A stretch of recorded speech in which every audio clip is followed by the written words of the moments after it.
युद्ध लड़ना आवश्यक नहीं है। कभी मौन में बड़ी शक्ति छुपी हुई होती है। कभी सामने वाले को छोड़ देना अपनी शांति को बचाना होता है। कभी उत्तर ना देना कमजोरी नहीं, विवेक होता है। और कभी अपनी गलती स्वीकार कर लेना हार नहीं बल्कि अहंकार पर विजय होती है। मेरे पास कई ऐसे क्लाइंट आते हैं जो मेरे वीडियोस या फिर किसी और के वीडियोस को देखकर साधना करते हैं, लेकिन ऐसे में साधना का जो मार्ग होता है वो इतना आसान नहीं होता। तो इसीलिए आज के इस वीडियो में मैं आप लोगों को बताने वाली हूँ कि जैसे आप कोई भी साधना या मंत्र जाप करते हैं तो इसमें गुरु का सानिध्य बहुत ज्यादा इंपॉर्टेंट होता है। ठीक उसी प्रकार से मेरी वीडियो की पहली शुरुआत ही थी क्लीम मंत्र के साथ। तो बहुत सारे लोगों ने क्लीम मंत्र का चमत्कार देखा है और साथ में अभी भी देख रहे हैं। तो पहले मैं आपको इसके साथ होने वाले कुछ जवाब और प्रश्नों से अवगत कराती हूँ कि किस प्रकार से आप अपने जीवन में इन सारी चीजों को बैलेंस करेंगे जब भी आप क्लीम मंत्र या फिर कोई भी मंत्र की साधना आप कर रहे हैं। तो उस समय में आपके अंदर जो चेंजेस होता है उससे हम क्या बदलाव कर सकते हैं और कैसे हम सारे मंत्रों की एक कृपा को अपने अंदर प्राप्त कर सकते हैं। तो ज्यादा देर नहीं करते हैं और इस वीडियो को हम आगे बढ़ाते हैं।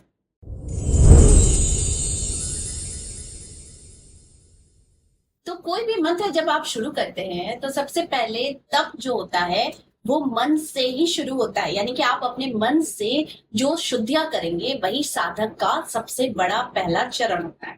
तो इसीलिए साधक कब क्रोध करे, कब मौन रहे, कब झगड़ा करे और कब शांत रहे या फिर अपने जीवन में धीरे धीरे कैसे वो मजबूती को प्राप्त करे, उसके लिए ये वीडियो है। ठीक है, तो आज आप जब भी इस वीडियो को देख रहे हैं उसी दिन से या फिर उसके अगले दिन से आप अपने दिन की शुरुआत करने का एक नियम बना लीजिए जब भी आप कोई साधना कर रहे हैं। जैसे प्रश्न के तौर पर आपके मन में उठता ही होगा कि आज मुझे क्या प्राप्त करना चाहिए, बल्कि ये ना सोचकर आप सोचेंगे आज मुझे अपने भीतर क्या छोड़ना चाहिए। शायद थोड़ा क्रोध, शायद किसी के प्रति पुरानी शिकायतें, शायद अपनी बात मनवाने का आग्रह, शायद दूसरों से तुलना, शायद आलस्य यानी लेजीनेस, शायद सम्मान पाने की अत्यधिक इच्छा। साधना केवल कुछ नया प्राप्त करने का ही नाम नहीं। कई बार साधना का सबसे महत्वपूर्ण कार्य हमारे भीतर से अनावश्यक चीजों को धीरे धीरे हटाना होता है। जैसे दीपक जलाने से पहले उसकी बाती को ठीक करना पड़ता है, वैसे ही आध्यात्मिक प्रकाश के लिए भी अपने मन को प्रतिदिन व्यवस्थित करना पड़ता है, तभी जाकर साधना होती है। तो साधना में मन लगने की प्रतीक्षा मत कीजिए कि मुझे ये साधना से मन लगना चाहिए, मुझे ये साधना से तुरंत रिजल्ट मिलना चाहिए, क्योंकि कई बार साधक यही सोचता है कि आज मन शांत होगा तो ही मैं जप करूंगा, आज मेरा एनवायरमेंट या मेरे इर्द गिर्द लोगों का व्यवहार अच्छा होगा या वातावरण अच्छा होगा तभी मैं मेडिटेशन करूंगा। ठीक है, आज काम कम होगा तो ही साधना करूंगा, आज मेरे पास टाइम होगा तो ही मैं करूंगा। लेकिन जीवन कभी पूरी तरह हमारी सुविधाओं के अनुसार चलता ही नहीं है। तो इसलिए साधक एक दिन ये सीख जाता है, मन शांत होने के बाद साधना नहीं करनी चाहिए, बल्कि साधना करके मन को शांत करनी चाहिए। तो मन लगे भी तो भी ठीक है, ना लगे तो भी ठीक है, पर साधना जरूर करने बैठे। जब भी आप साधना करते हैं तो बहुत भाव के साथ कीजिए, यानी कि उसके साथ अपना इमोशनल कनेक्शन जरूर बना लीजिए। आज आपका भाव कम हो तो जब कीजिए, अगर आपका भाव बहुत अच्छा है, यानी कि आज आपका मूड बहुत अच्छा है और आप शांति से अपने जीवन के सपनों को ध्यान और मेडिटेशन में देख सकते हैं तो डेफिनेटली आप ध्यान कर सकते हैं, क्योंकि भाव जो है वो बदलते रहते हैं लेकिन नियम जो है वो साधक को स्थिर रखता है। तो इसीलिए भाव जब भी बदले साधना बिल्कुल होनी चाहिए। यही अनुशासन है, डिसिप्लिन है। धीरे धीरे मन को सिखाता है कि साधना कोई मन मर्जी का कार्य नहीं, जीवन का एक पवित्र हिस्सा है। गुरु भक्ति की एक सूक्ष्म परीक्षा ये भी होती है कि आप जो भी साधना का नियम ले रहे हैं उसे आप कितने सरल तरीके से अपने जीवन में उसे शामिल कर रहे हैं। जब भी आप क्लीम मंत्र की साधना या फिर कोई भी मंत्रों की आप साधना करते हैं तो गुरु के चरणों में सबसे पहले प्रणाम करना अत्यंत जरूरी हो जाता है।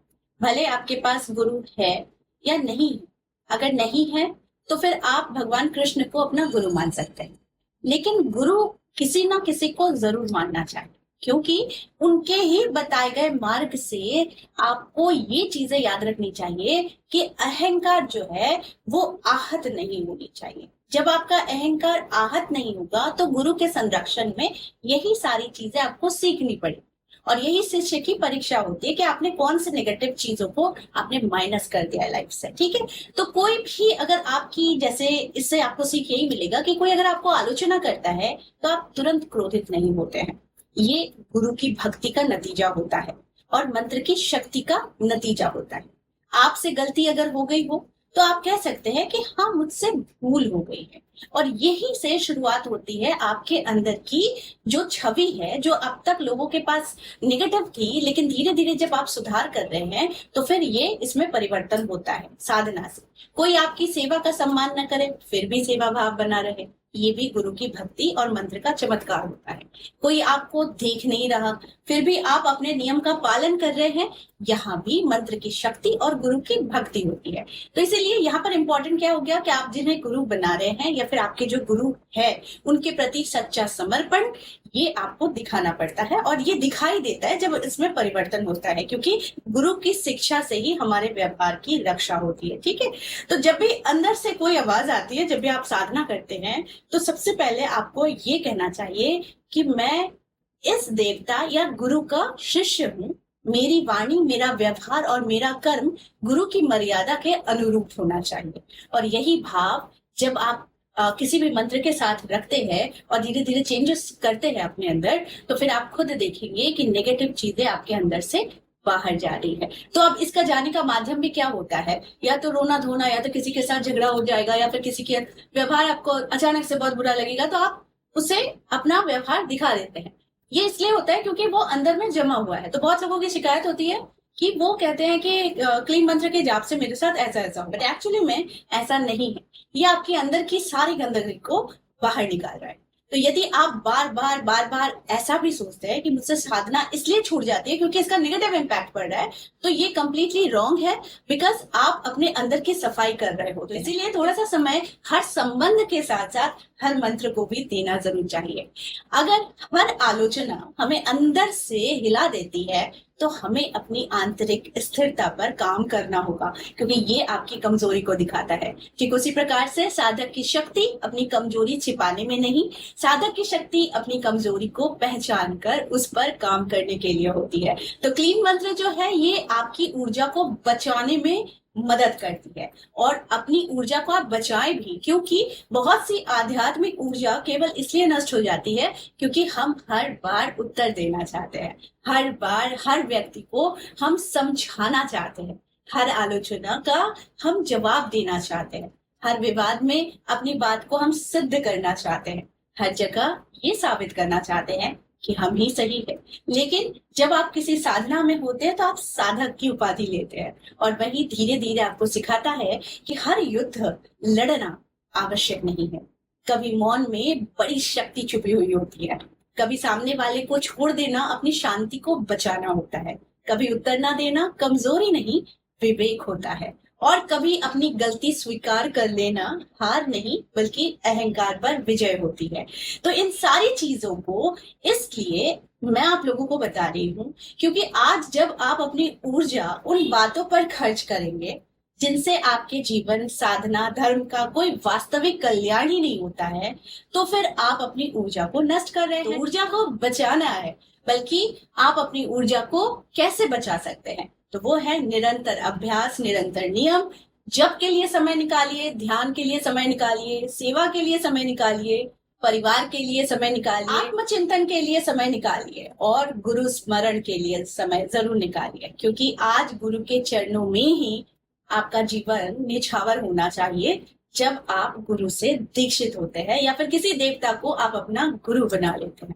तो सिंपल से एक छोटा सा प्रेयर बता दे रही हूँ, इस प्रेयर को जरूर कीजिए कि हे गुरुदेव, हे ईश्वर, हे महेश्वर, मुझे केवल वो मत दीजिए जो मेरा मन चाहता है, मुझे वो दीजिए यानी कि विवेक दीजिए जिससे मैं समझ सकूं कि मेरे जीवन के लिए वास्तव में क्या उचित है। जब मेरा मन क्रोध से भर जाए मुझे मौन दीजिए, जब अहंकार बढ़े मुझे आपके चरणों का स्मरण दीजिए, जब आलस्य आए मुझे अपने नियमों की याद दिलाइए, जब किसी से ईर्ष्या हो जाए मुझे उसके लिए शुभ भाव रखने के लिए हृदय में वो शक्ति दीजिए, जब कठिनाई आए तो मुझे शिकायत नहीं, सीख देखने के लिए वो बुद्धि दीजिए। हे गुरुदेव, हे ईश्वर, हे महेश्वर, मेरी साधना को प्रदर्शन से बचाइए, मेरे ज्ञान को अहंकार से बचाइए, मेरी सेवा को प्रशंसा की इच्छा से बचाइए, और मेरी गुरु भक्ति को केवल शब्दों तक सीमित मत रहने दीजिए। तो मेरे भीतर ऐसा परिवर्तन हो कि मेरे परिवार और मेरे निकट रहने वाले लोग भी मेरी साधना का प्रभाव देख सके, मेरे शांत व्यवहार, मेरी मधुर वाणी और मेरी करुणा में अनुभव कर सके। मेरे कारण किसी को भी अनावश्यक पीड़ा ना मिले, मेरे हाथ सेवा के लिए हो, मेरे वाणी आशा देने के लिए हो, और मेरा मन जो है सत्य को स्वीकार करने के लिए तत्पर रहे। मुझे ऐसा शिष्य बनाइए जो आपके नाम का सम्मान कर सके, अपने आचरण से ये दिखा सके। तो आज मैं आप लोगों के समक्ष क्लीन मंत्र की साधना को लेकर बहुत ऐसी बातें मैंने बताई हैं, जिन बातों पर अगर आप ध्यान देंगे तो डेफिनेटली आप अपने जीवन में निरंतर क्लीन मंत्र का प्रभाव देखते रहेंगे। तो आज वीडियो थोड़ा बड़ा हो जा रहा है, लेकिन अगले दिन मैं इसके ऊपर थोड़ी बातें और बताने वाली हूँ। तो आज के लिए बस इतना ही, फिर मिलेंगे एक नए टॉपिक के साथ। तब तक के लिए आप सबको मेरा प्यार भरा नमस्कार।